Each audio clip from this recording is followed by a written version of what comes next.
This episode is brought to you by Indeed. Stop waiting around for the perfect candidate. Instead, use Indeed sponsored jobs to find the right people with the right skills fast. It's a simple way to make sure your listing is the first candidates see.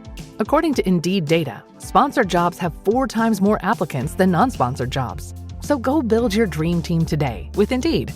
Get a $75 sponsored job credit at Indeed.com/podcast. Terms and conditions apply. K-pop Demon Hunters Haja Boys Breakfast Meal and Huntrix Meal have just dropped at McDonald's. They're calling this a battle for the fans. What do you say to that, Rumi? It's not a battle. So glad the Saja Boys could take breakfast and give our meal the rest of the day. It is an honor to share. No, it's our honor. It is our larger honor. No, really. Stop. You can really feel the respect in this battle. Pick a meal to pick a side. Ba-da-ba-ba-ba. At participating McDonald's while supplies last. You heard of this thing, the 8-minute abs? Yeah, sure, 8-minute abs. Yeah, the exercise video. Uh-huh. Yeah, well, this is going to blow that right out of the water. Listen to this. 7-minute abs.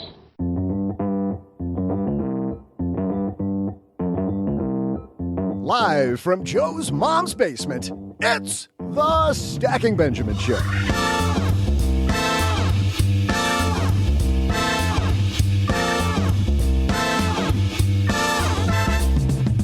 I'm Joe's mom's neighbor, Doug, and it's National Geek Day, so we're here to geek out on money. Today, we're talking about an illustrated guide to money. Finally, a book with pictures. That's what I'm talking about.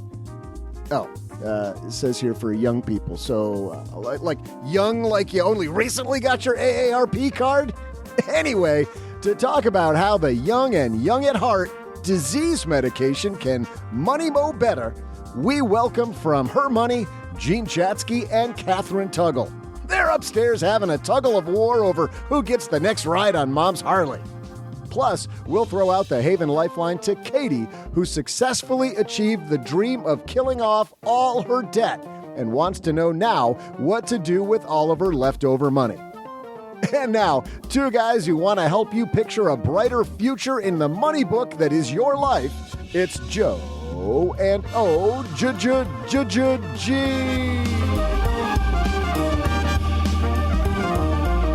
Hey there, Stackers. Welcome to the party that is Wednesday. Let me be the first to welcome you. I'm Joe Saul C-High, Average Joe Money on Twitter.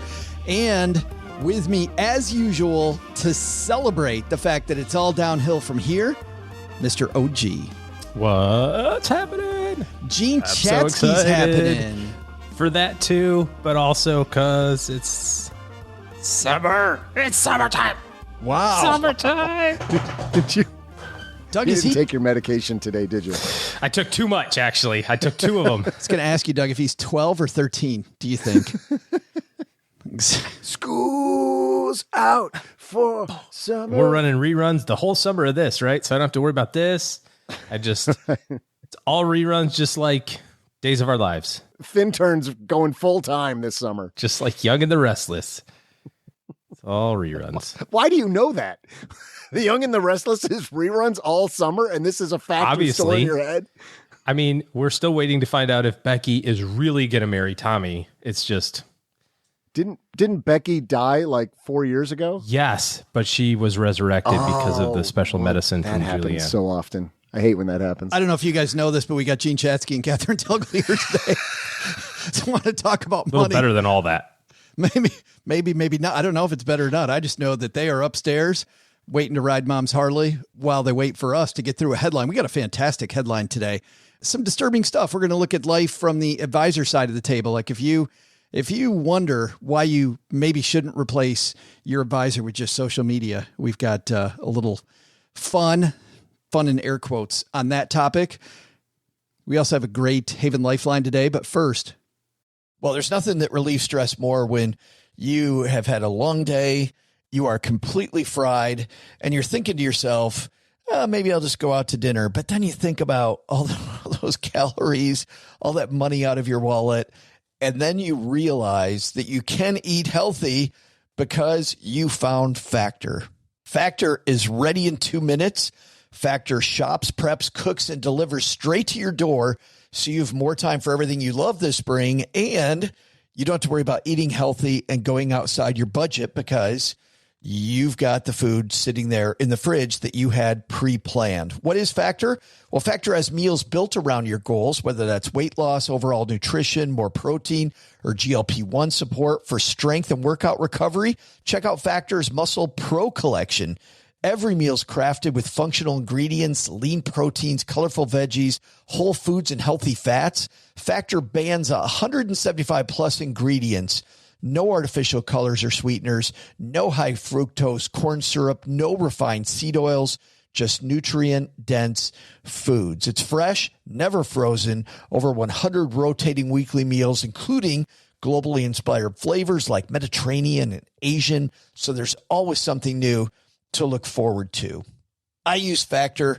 I think you're going to love it too. Head to factormeals.com/SB50off, stackers, and use code SB50off, and you're going to get 50% off and free daily greens per box with new subscriptions only while supplies last until 9/27/2026. Well, running a small business, as you may know, like I do, it is super fun, but it can also be very tough. And when it's time to get a loan, it can feel impossible to find the lender that you actually trust. Big banks say no. The internet, well, that's full of sketchy offers with sky-high rates and fine print you can barely read. Whether you need help covering payroll, managing cash flow, or investing in growth, you deserve better. And that's why I recommend the small business marketplace Fundera, which is powered by NerdWallet. It's a free, easy-to-use platform. It lets you compare real financing offers from trusted lenders, and it's all in one place. And what I like is that you don't need perfect credit to get started. There's no spam, there's no bait and switch, just personalized options that fit your business needs. Nothing I like better than a place that treats me the way that they would want to be treated. Using Fundera is a super way to quickly compare options and make your best funding move the way any great business owner would. Here's the best part, though. For a limited time, when you visit nerdwallet.com/SB and fill out the no obligation form, you're going to get VIP treatment and talk with a real person who knows all the ins and outs of small business lending. And you can tell them specifically what you're looking for. They can tell you specifically which options you should probably consider most. Don't risk your business on unreliable lenders. Go to nerdwallet.com/SB to learn more and find the funding you deserve. Fundera Inc., NMLS ID number 1240038. Gene Chatzky, Kathryn Tuggle here to talk about how to money. So let's get rolling. Hello, darlings.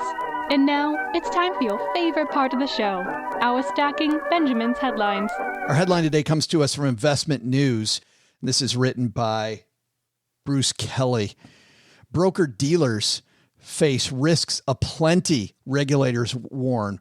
Firms should be watching out for employees chatting on WhatsApp, as well as brokers in need of heightened supervision and complex products being sold to retail customers. Oh, gee, this is an interesting piece because I think people don't realize why a lot of advisors don't go on social media a ton.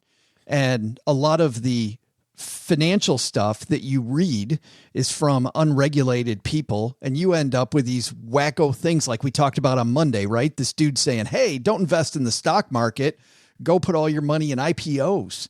Like, let's just do the venture capital route and cut to the chase where we either make a ton of money or we lose it all right away. But regulators, regardless of what this piece says, regulators really watch what advisors say online. Well, and to be clear, what we're talking about are brokers and not financial advisors, not registered investment advisory firms, fiduciary advisors. They're not regulated by FINRA. What you said earlier was financial advisors aren't on social media. Therefore, the ones who are must be unregulated. They're just not the brokers, the guys from Merrill, Ameriprise, Edward Jones, whatever, because they're kind of under a different set of rules, a different self-regulatory agency called FINRA. And the idea of compliance in the broker-dealer world has always been the lowest common denominator. It's always been, well, one person one time may have said something on the internet that was not exactly right. So instead of creating a system for communication that everyone uses, Twitter and Facebook and whatever, that's acceptable, we're just going to say you can't do it, period.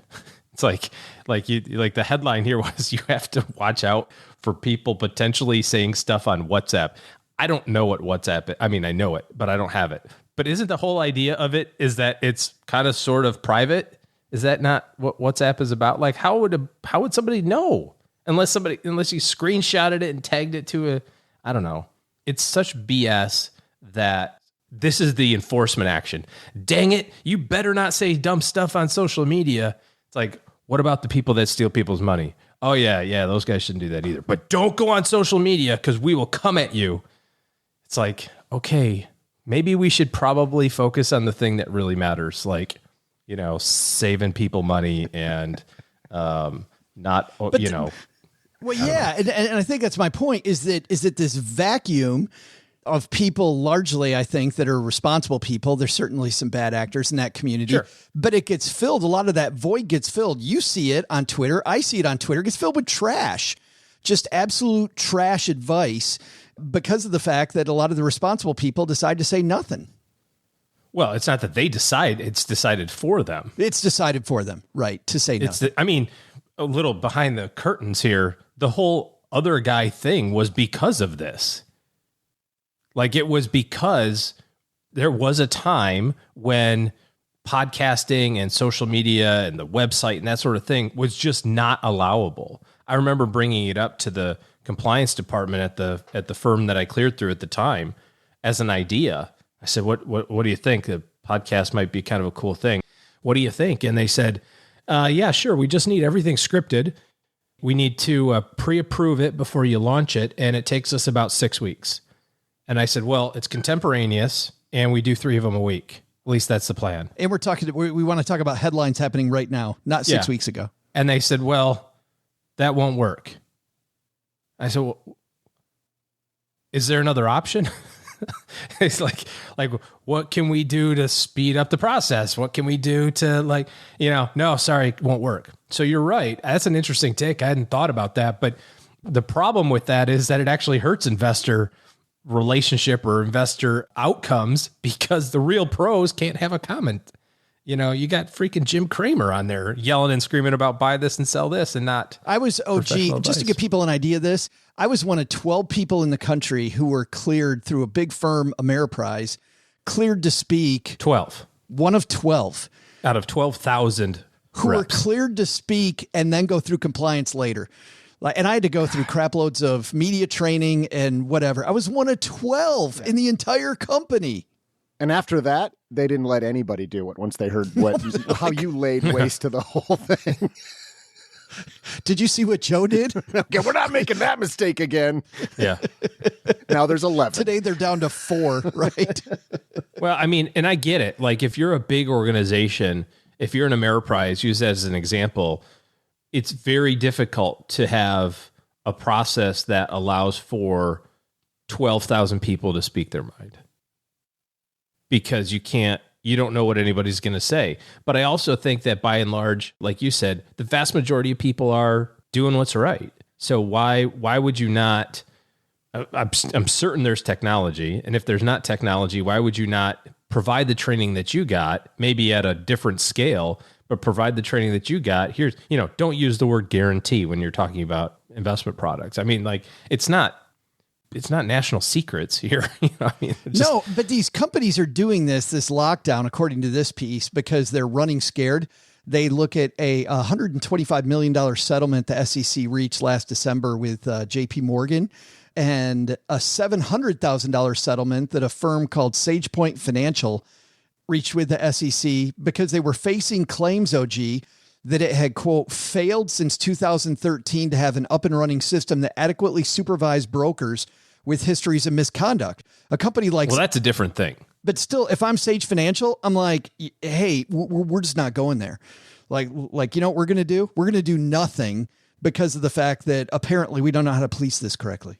Yeah. I mean, the whole, like, brokers who have had missteps in the past, like, heightened supervision is the term that's used. These are folks that maybe did something that's not so great, an unsuitable product sale. Or I'm reading down here further. This Sage Financial thing was a little worse than I might have thought. Yeah, I might be kind of putting a little bit of niceness on it, but there's definitely places where brokers go who get expelled from firms. You get fired from Merrill because you're a slime bag, and then they end up at other places. This may be one of those. It may not be, but generally speaking, those types of individuals require higher supervision from compliance because of their past behavior. And I guess to bring the point home here, where do people largely, study after study shows, where do they go to get their news? They no longer go to the newspaper. They no longer go to credible sources. They look at things like Facebook. And this is a local news website from Miami-Dade County. This is News 10. Scammer pretended to be a military serviceman to swindle 74-year-old victim, police say. And it's because Linda Burness, who was the victim here, was using Facebook when she thought she connected with a handsome military serviceman known as Mr. Bravo. By the way, if you're connecting with somebody who's calling themselves Mr. More like Bravo Foxtrot. Yes. Detectives said the Facebook user was a scammer who'd later manipulate her into handing over $60,000. I think you got to curate your feed. Maybe make sure that if a guy presents himself as Mr. Bravo, hey, I'm Mr. Bravo. Got 60 grand. Yeah. This is just one instance. I mean, you can flip through over and over and over, OG, how people haven't curated their feed of who they trust, who they don't trust. And I think there's some work that you got to do there. Well, we need more voices spreading the good news, not less. And I would pray that the fine folks at FINRA, it's an alliteration, bonus points for OG. I would hope that they would kind of take a different tact and say, well, let's figure out a way to help investor education as opposed to hindering it. Coming up next, man, I can't wait for her to come back down to the basement because she's one of our favorite people, OG. Jean Chatzky is back. Of course, not only is she the financial editor of NBC's Today Show, she's the best-selling author of 11 books. She and her editor-in-chief at Her Money, Kathryn Tuggle, got together to write a great book for people just starting out with their money. We're going to talk about themes when it comes to people handling their money and getting a handle on their money. And their emphasis at Her Money is definitely on women, so they'll be pointing directly to them. But you know what? I've talked to Jean enough times to know that dudes in the audience, this affects you too. But something that also affects all of us every Monday, Wednesday, Friday is Doug's Trivia. I don't think I like your connotation there, Joe. It warms our hearts. Something also that also affects us. I don't know. Spreads like a disease. Stop. Like a rash. I don't know. Can I just do the trivia? Okay, fine. Hey there, stackers. I'm Joe's mom's neighbor, Doug. Today is National Geek Pride Day. No, we're not going to eat souvlaki and yell Opa. I said National Geek Pride Day. According to nationalholidaycalendar.com, this day celebrates a people who take advantage of the Bill of Rights for geeks. Some of the geek rights include the right to be more geek, staying at home, not have a partner or be a virgin, not to like football or, sports, to have all the geeky friends who love each other, and not to give in to fashion. I love that one.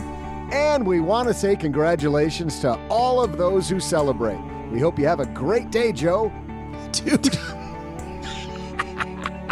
See what I did there? Anyway, my question is, which movie premiered on this date, thus marking it as National Geek Day? Was it Star Wars, the original Dune, or Lord of the Rings? I'll be right back with the answer after I look for information about the Red Wizards of Thay in the library. Navy Federal Credit Union wants to thank the men and women in the U.S. military for their important commitment to our country. For more than 85 years, Navy Federal Credit Union's made it their mission to help people in the military community. Navy Federal Credit Union's open to all branches of the military, veterans and their families. Navy Federal's employees are veterans and military spouses, so they're part of the community they serve, and they understand their members better than anyone. Members can enjoy an average earning and saving of $352 per year, a savings rate 3 times the national average, an average credit card APR 5% lower than the industry average, award-winning 24/7 stateside member service, over 350 branches worldwide. Show your own support for our troops when you're on social media with the same hashtag they're using, hashtag Mission Military Thanks. It's hashtag Mission Military Thanks. Learn more about how Navy Federal is celebrating the commitment that connects them to their members at NavyFederal.org/celebrate. Insured by NCUA, dollar value represents the results of the 2020 Navy Federal Member Give Back Study. Value claim based on Navy Federal's 2020 Member Give Back Study. Credit card value claim based on 2020 Navy Federal as low as APR averages compared to advertised industry APR averages as of December 31st, 2020, published on creditcards.com. In business, there is no room for guesswork. Every shipment matters. Every deadline counts. And when you're trying to keep operations running smoothly, the last thing you need is uncertainty.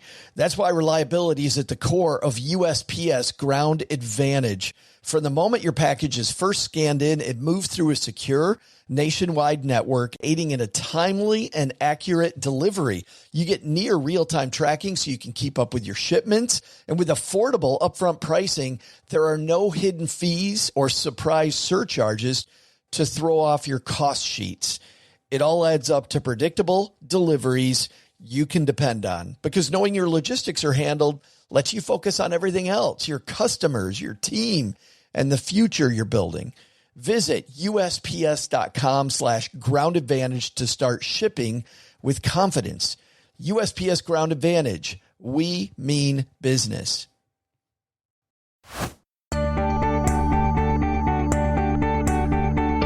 Hey there, Stackers. I'm peak physique freak and tongue-in-cheek geek, Joe's mom's neighbor Doug.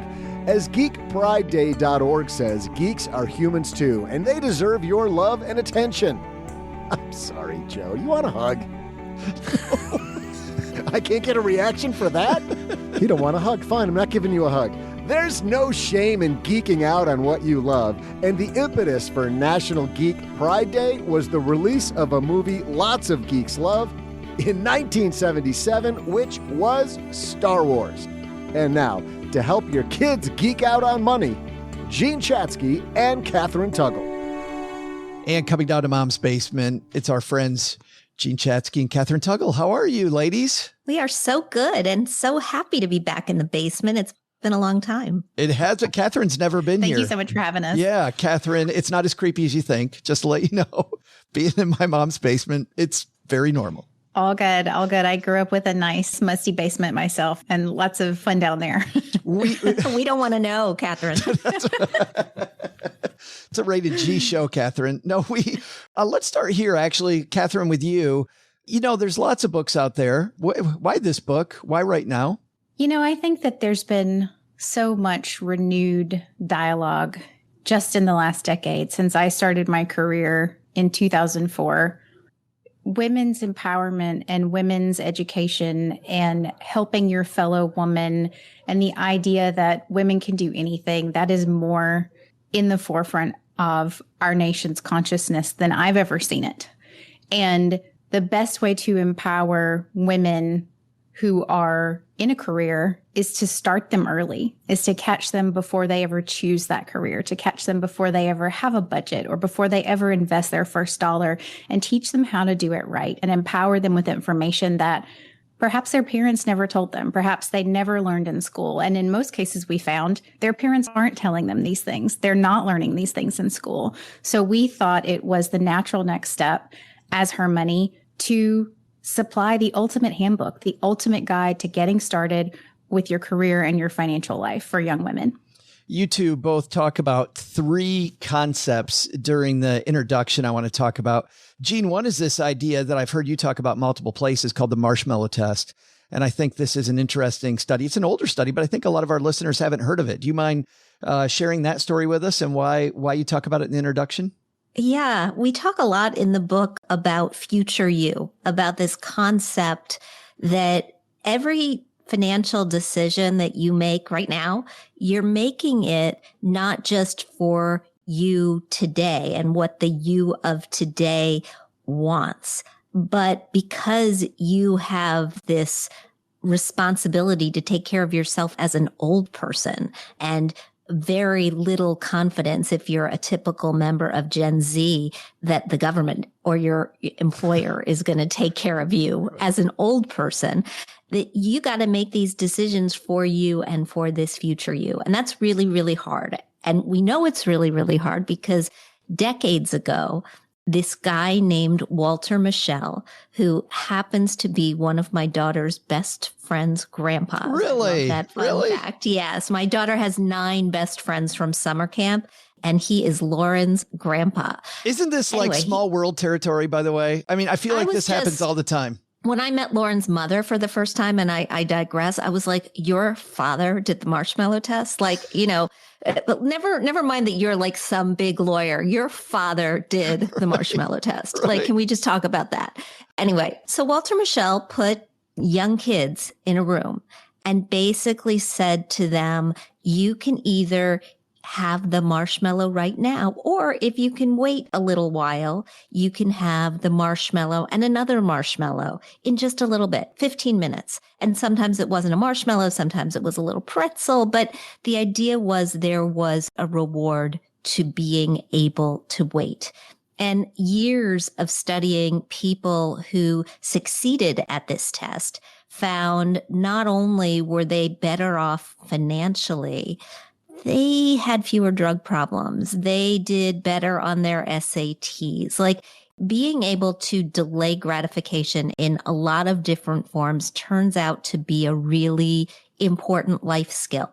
And when we're talking about your finances, really what we're talking about is being able to make a decision that's satisfying enough today so that there is some money that you can put away for tomorrow. Like, that's at the heart of everything that we do. And if you can't get this right, there is no money to invest, right? There is nothing waiting for you at the end of the rainbow. You take Social Security too early. You leave a ton of matching dollars on the table. Like, you got to get this right. And so we write and we talk about the marshmallow test over and over and over again because this basic skill of being able to wait is so important. And yet, Kathryn, as Jean's talking, all I'm thinking about is something else that you two write in the introduction, which is social media is making it harder to delay gratification because, as you point out, every single thing on Instagram is how we could have more now. Yeah. And it's not just the young women who need that lesson. It's me. It's all of us, because it is coming at us from every direction. And I think a lot of times, even if you are just the kind of person and you log on to read the news and then you get right back off again, you're still going to be influenced by ads. And I think it's what we've heard for years about keeping up with the Joneses. Only now the Joneses aren't just in the front yard when we walk out the front door. The Joneses are in our pocket. And they are making us feel that we need to compete, that we need to have everything that they have. And, we hear so many young people doing it for the gram, right? Like, that's even a hashtag that you're doing it for the gram. And if you're not doing it for the gram, you're doing it for TikTok. And we've read about young girls who buy clothing just for, a video on TikTok showing a new outfit haul. And I think, if you don't have the money to do that, then there's so much pressure. There's so much pressure in every aspect of social media. Which creates just so much stress, this push and pull between what I know I want for my future and what the gram is going to prove to everybody that I may have that I don't have today. Jean? But here's the really interesting thing. And Kathryn and I just worked on a big study that just came out of the field that we're calling the State of Women 2022. We did it in concert with one of our partners, an organization called the Alliance for Lifetime Income. And we did a pretty deep dive into worry. And it turns out that even women who have a lot of money and earn a lot of money still worry about money a lot more than you would think. But the thing that actually causes that worry to fall more than anything else is information. When you know the next step to take, when you can say, I know what to do if I want to save for a short-term goal, or I know the next step if I want to buy a stock, or if I want to put money in a 401k, or if I want to buy a car or rent an apartment or improve my credit. If you know what to do, you worry less. And I think that's really big, because we are all, like Kathryn said, we're all so stressed out about this. And you asked why this book. I think Real Simple magazine, which gave us a nice early review, said it best. They said, where was this book when we were all young women? Where was this book when I was coming out of college? And I feel that way. I made so many mistakes coming out of college. My therapist would say that's why I do what I do now, right? Still trying to solve that problem, Jean? Yes, exactly. But I think, I have a 25-year-old daughter. I want her to have the information. I want all of her 9 best friends to have the information. And I want all the young women who are in our community and coming into our community and in your community to have the information. It's so powerful, and it's so frustrating to see that push and pull. So I think, okay, as I'm diving into the book, I think, all right, Kathryn and Jean are going to just tear into managing money, and you don't. You actually talking about making money first. Kathryn, why do you start with making money versus managing the Benjamins that you've got? So I think before you manage it, you've got to earn it. And we talk about all the ways that you can earn it and career paths that typically women might not have chosen 10 or 20 years ago. And we show women that there is a path to get there. We teach them about negotiation, how to write up a resume. Because again, most of our readers are going to be coming right out of college, and these are not things that are taught. To Jean's point earlier about having all the facts and having all the education so that you can feel prepared, I think the thing that we see over and over again is that uncertainty leads to inaction. And we know that inaction is one of the worst things that you can do for your money, for your career, for your investments, for your retirement. So we've really tried to start from the bottom up. And once you start there and you start that building block of saying, you might not be earning it right now, but you're going to get it. And once you get it, here's what to do with it. Everything we tried to put in this book was empowering, including the journey to having your own money. Let's dive into the negotiation piece, Kathryn, that you talked about, because, we just got the inflation number. Jean, if people aren't making 8.5% this year, in terms of raises or extra money, they're falling behind. So this is a huge time to know about negotiation. What are a couple of keys that you two share on negotiating with your employer to maybe bring home more money? Again, you have to have the information, right? And the good part about the internet, one of the nice things about the internet is it will give you the information about how much you're worth. You just have to Google for it, right? You got to go to PayScale and Glassdoor and look at what the want ads for people who are like you are actually earning, and use that as a benchmark of what you should be earning. And then, and I think this is true for young people, young women more than anybody else, you have to be willing to switch jobs. You just have to be willing to move. I did it when I was young. Kathryn did it when she was young.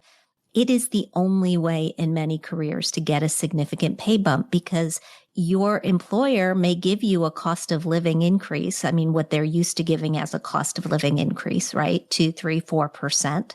But many of the women in our survey haven't gotten a cost of living increase in the last handful of years. But if you switch, you're going to make 20, 30% more. And now is the time to do it. I talked to somebody at an event yesterday that we were doing. He had gone from a job with a small company doing what he does to a bigger company doing the same, got a 65% pay bump.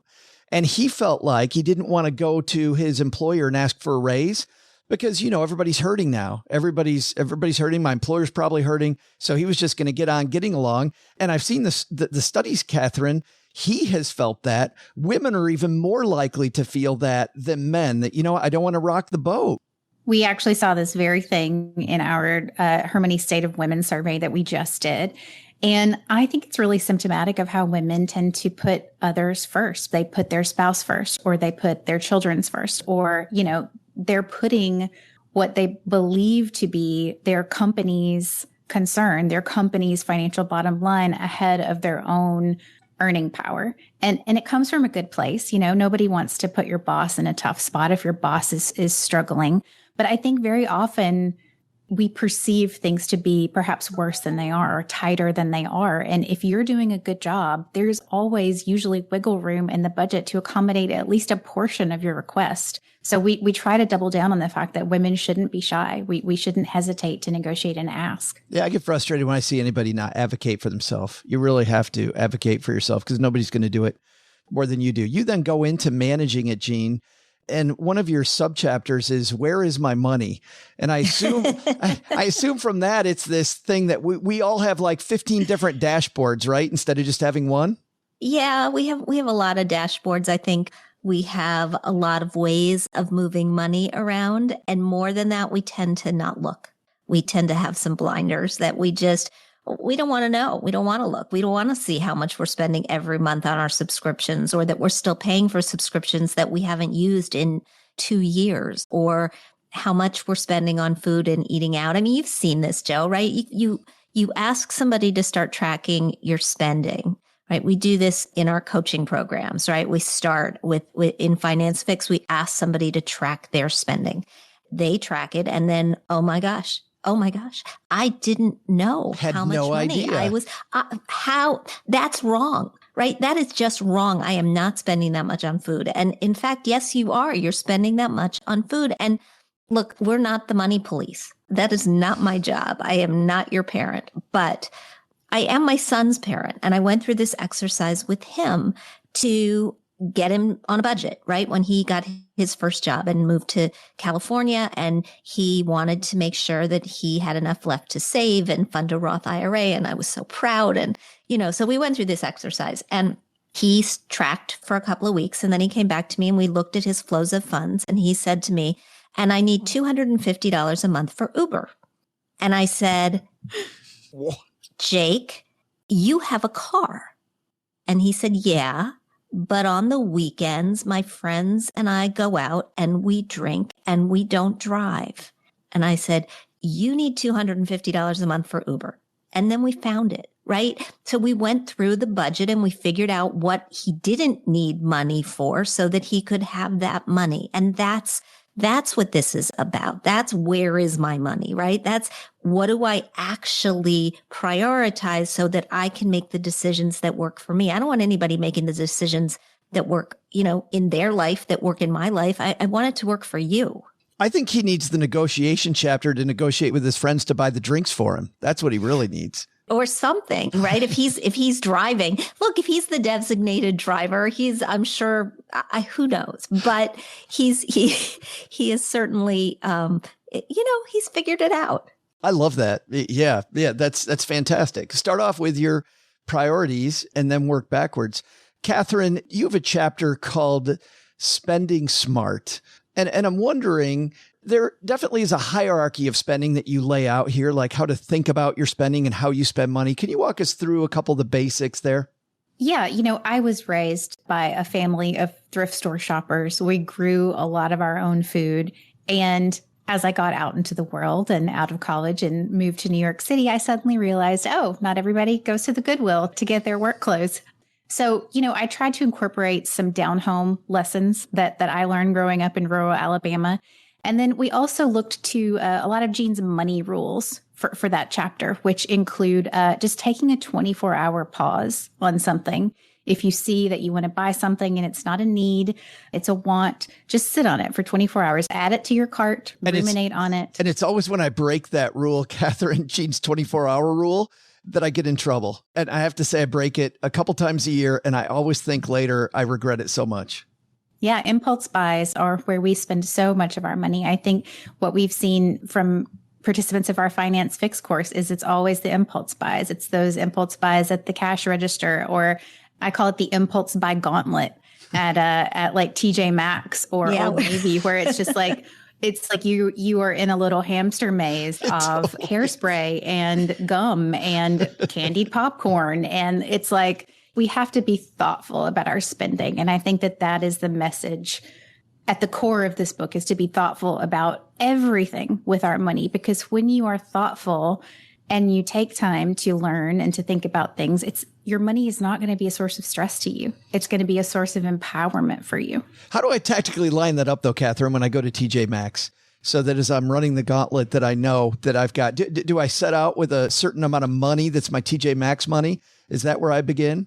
I actually don't have a problem running the impulse buy gauntlet anymore because I know that they're out to get me. Oh. Right. Because I have internalized this message that I can look and I can touch and I can smell the candles and I can spray the, body spray or whatever's on offer, but I'm not going to buy it because then they win. I love that. The other thing you can do is put in your AirPods and chew gum.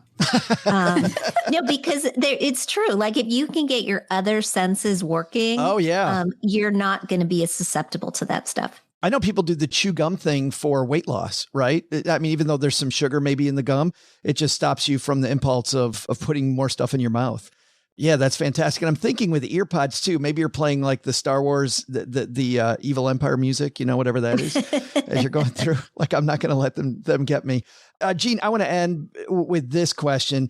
I know you've written a book in the past that's about health and longevity. And so I think a lot of people may be surprised that the two of you end this book talking about how important health is to making sure that your money goes where it needs to go. Talk to me about that, about ending this book on health. Yeah, it's so connected, and it's connected at every age.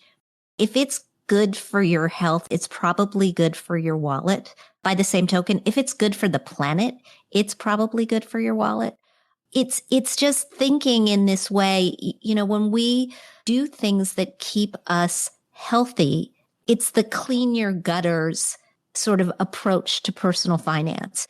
You're not going to have the big problems, the big expensive problems down the road. So by eating right, by not smoking cigarettes, by walking, I mean, so many of the pandemic behaviors that we adopted because we had to adopt them turned out to be really good, cheap ways to stay healthy and save money at the same time.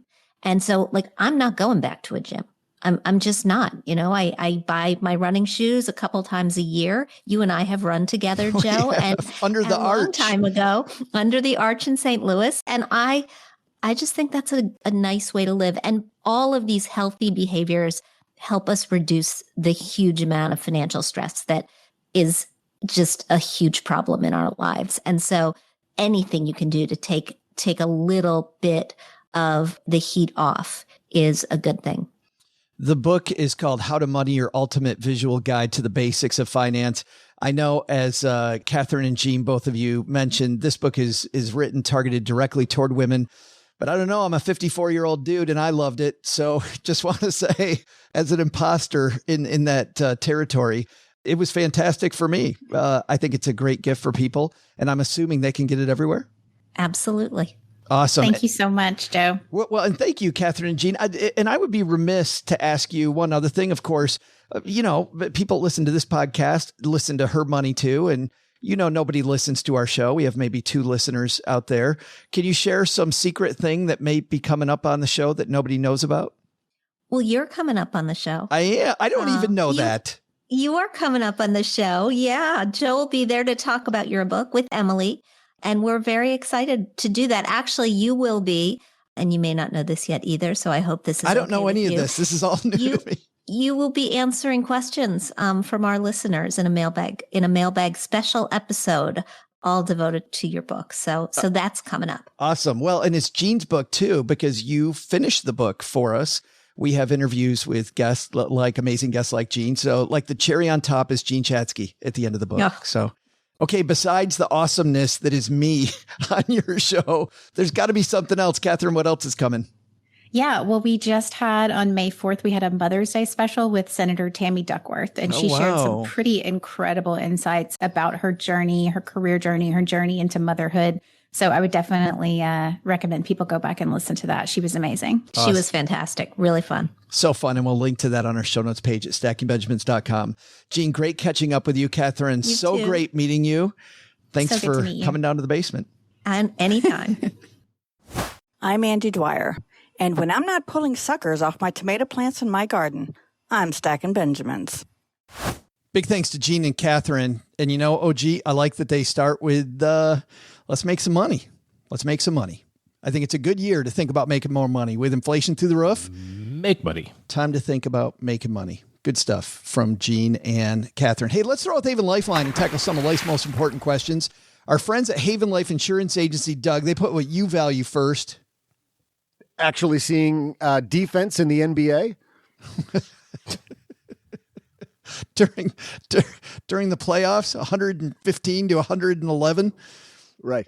Yeah, it's ridiculous. The good news is no defense gives you more time for offense, just like not filling out life insurance applications gives you far more time with your loved ones and your family. See Ninja moved there. That was impressive. Their prices are affordable. All policies issued by their parent company, Mass Mutual. Application easy to complete online. They offer an instant coverage decision, no waiting for that decision. You know what? Get your life insurance done the way that you know you need to. Do it now. StackingBenjamins.com/HavenLife. Let's throw out the Haven Lifeline today to Katie. Hey, Katie. Hi, Joe. Hi, Joe's mom's neighbor, Doug. Hi, Joe's mom. And, of course, OG.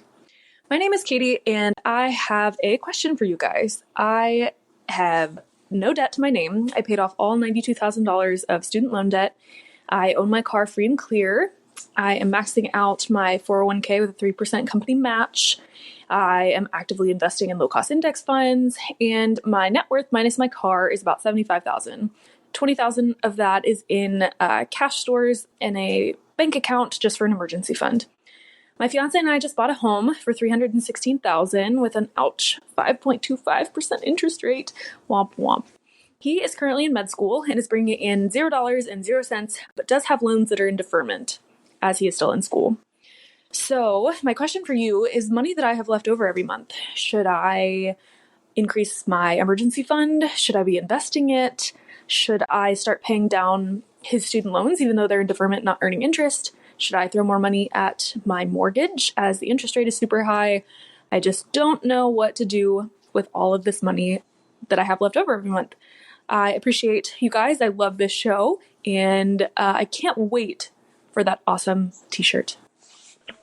Katie, thanks for that. You are amazing. Nice job. Is she doing great, OG? How about that? Pretty awesome. I'm going to call into the Haven Lifeline and say, so I'm down to 3% body fat. I have a full head of hair. I mean, it was just all this amazing stuff she's doing. She just wants the free t-shirt and to tell everybody how she's killing it in life. Look how great I am. This is a problem. We need to have people that have wins, right? No, we do. This is a problem that we didn't see enough, but OG, I used to see it. You see it all the time. It definitely is a problem. It's like, okay, what's my order of operations? What does Katie do next? Well, it sounds like all the easy stuff is done, right? So maxing out my 401k. I just want to be clear on that one. She said, I'm maxing out my 401k with a 3% match. Let's just make sure that we're using the same terminology. Do you mean that you're maxing it out to the 20,500 or that you're putting in the 3% so you get 3%? If you are doing the 3% so you get the 3%, there's your next $17,000 goes in your 401k or whatever the number is. If you're maxing it out and you say, hey, I'm maxing it out, so I got 20,500 there, plus I'm getting a 3% match, okay.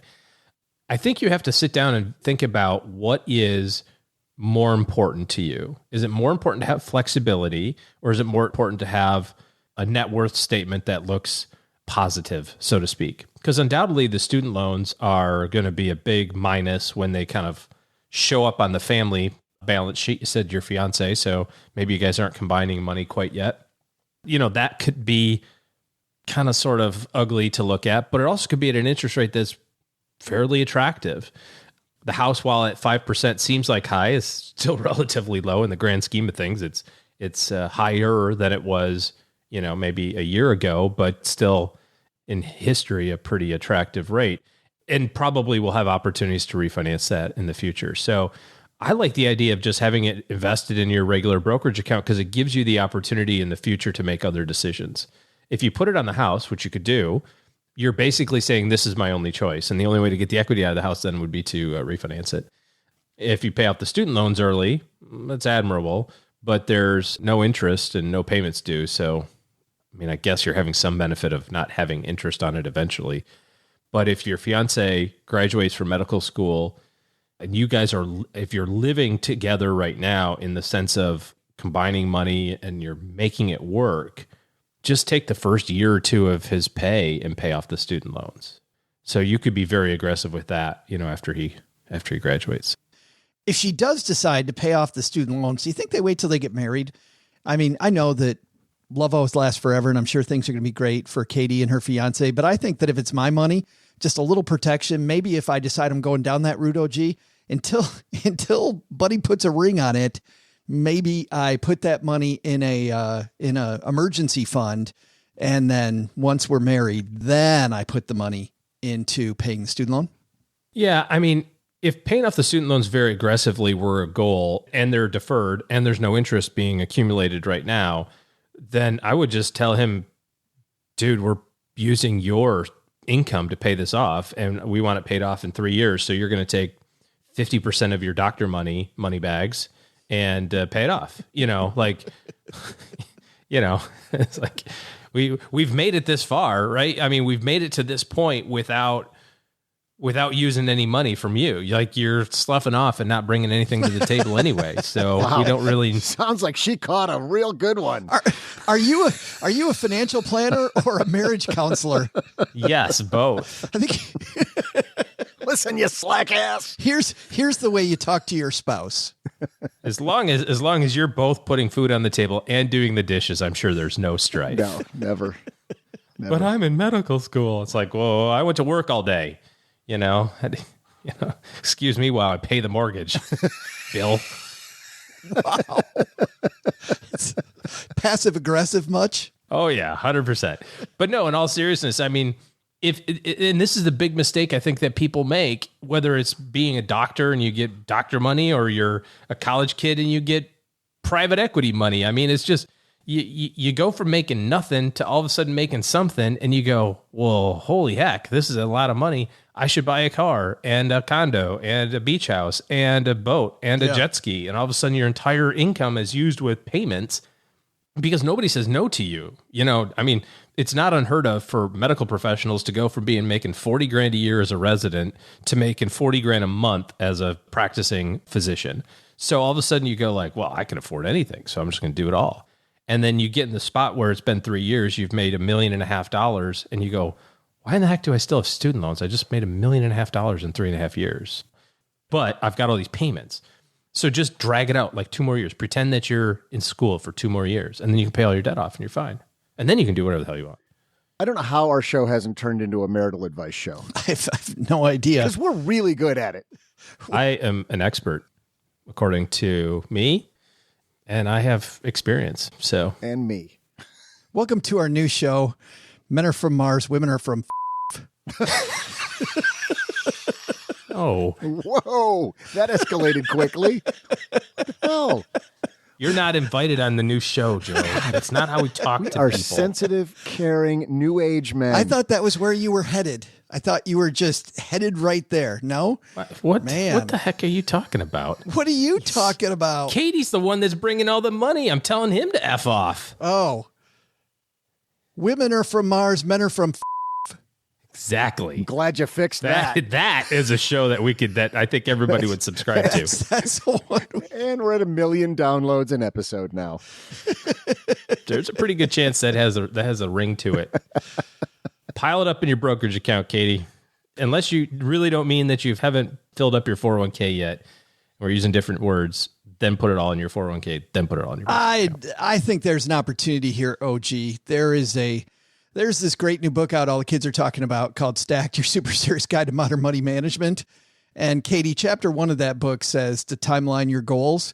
And OG, I think that when you've got all this money and cash flow, it gets easier to have it get lost in the shuffle like you're talking about if you haven't asked what do my different goals cost. And so start plotting stuff out with your fiance. Like what are the things that are coming up? And begin building these pots of money for those things. Cause I don't think it's about, cause I think especially in a market like now where things are so all over the place and there's so much negativity out there, I think it's easy to make the wrong money move. Like we were talking about last week, if you don't have a purpose for your dollars. Yep. So chapter 1, Katie, it was chapter 1 for a reason. That's where I would start. And I'm not talking about I would start by buying the book. I'm talking about I would start with Timeline Your Goals. Thanks, Katie, for that. Congratulations, by the way, on all the success. And man, she's doing so much great stuff. And I'm with you, OG. I wouldn't worry too much about that interest rate. I mean, sure, she didn't get the low, but historically, not horrible. You know what occurs to me? Katie's doing so well. I think I should get her T-shirt because I just can't get the damn T-shirt. 8 more episodes, Doug. I just complained about it like 2 episodes ago, and still no code showing up in my just paycheck. eight more episodes, and you'll finally get one. Katie doesn't need the damn shirt. Hey, got a lot of people to thank. Obviously, I have to thank all of you for spending your valuable time with us. Man, we got through a lot of good stuff today about social media, about Timeline Your Goals. I think is very good, and of course, Gene and Kathryn, and all the great advice about setting up your money management system. So fantastic stuff today. But thanks also to our guest. I know Doug's going to be thanking people later.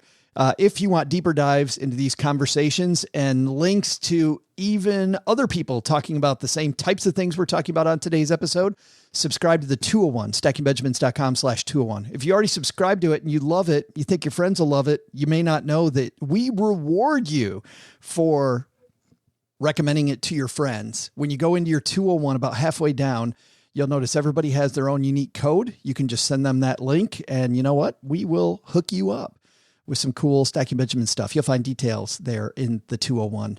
Last but not least, though, if you're not here for swag or additional links or for discussions about social media, Timeline Your Goals, whatever it might be, you're here because you just need better help in your corner because you're not surrounding yourself with the right people. OG and his team are taking clients. So head to stackingbenjamins.com/OG, and that's the link to their calendar to get you started on the journey to thinking bigger about your money goals. All right, Doug, I think that's it for me. Time for you, brother. What should we have learned today? Well, Joe, first, listen to Gene Chatzky and Kathryn Tuggle, kids.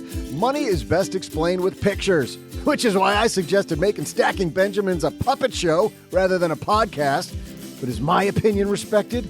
No. Second, once you've killed off all your debt, get working on your plan. Heck, do yourself one better and create your plan now. That'll put your debt in perspective and your eye on the real prize, your goals. But the big lesson? Be proud of being a geek. People are going to find out anyway, like when we found Joe's collection of Star Wars Band-Aids. That wasn't awkward at all. Thank God nobody's discovered my Superman pajamas. Oh, wait, did I say that out loud?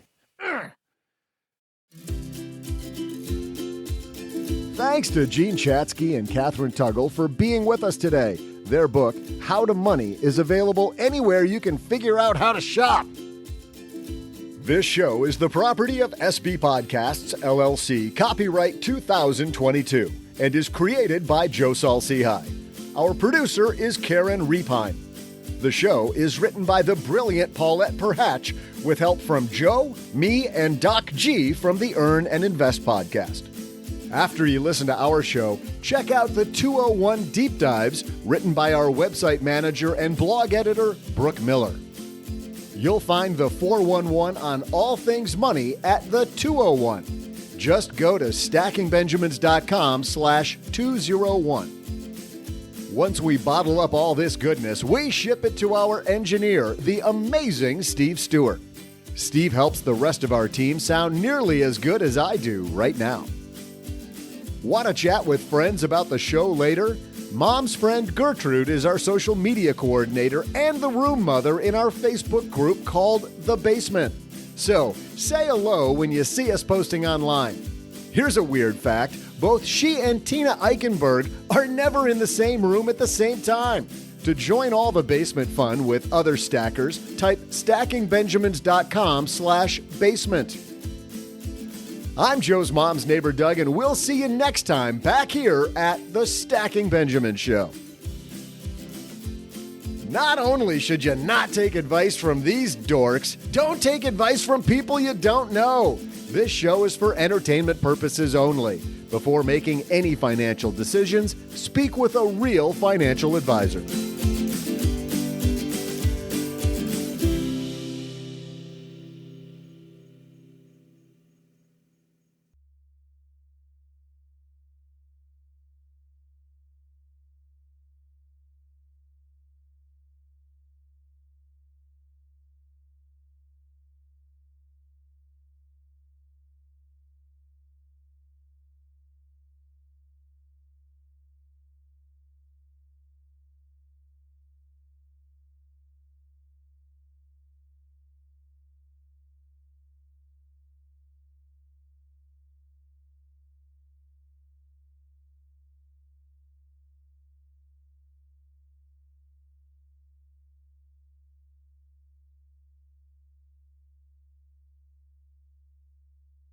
Doug, you took a little R&R from the podcast recording yesterday. Did you slay them?